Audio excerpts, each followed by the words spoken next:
On October 6th, we set sail with 3 other couples, the Shortinos, the Olivos, and the Kiernans, on NCL Jade for a cruise to Canada. Once we had checked in and done the essentials like getting into Cagney's for our lunch, we ended up on the large decks that were attached to our cabins and have champagne so we could toast the sailing away.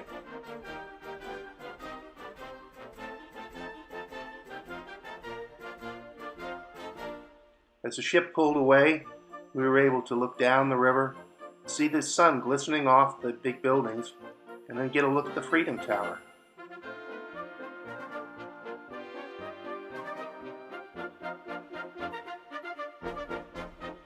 It was nice having the cabins on the front with the large decks because there were room for several recliners as well as chairs, and there was no difficulty at all for 8 people to stand there and party.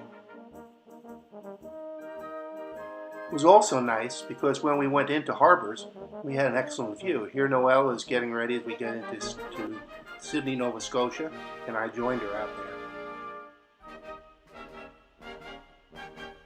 Our favorite restaurant was probably Cagney's, which was modeled on a New York steakhouse.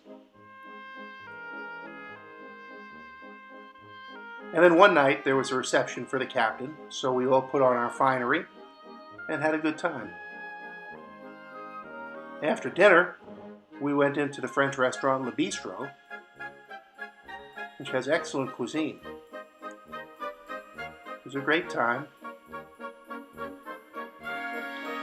Tom and John were especially intrigued by the way in which they used little cucumbers to stuff their olives.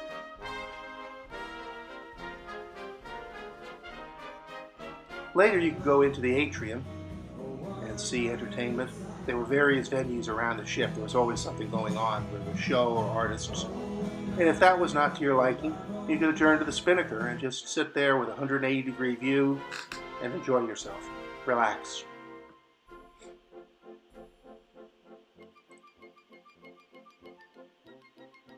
So we mentioned Cagney's was our favorite restaurant, and because of our cabin classification, we could eat breakfast and lunch there. We also went into one of the specialty restaurants. This is the Japanese. Okay, so any special occasion with the cruise, birthdays, anniversaries, or just vacation? A little bit of free advertisement on the part of the cook. It started to get chilly as we moved farther north. And in each port, Tom and John were trying to master the intricacies of sending texts on international messages, while the ladies just adjourned to the cabin and relaxed.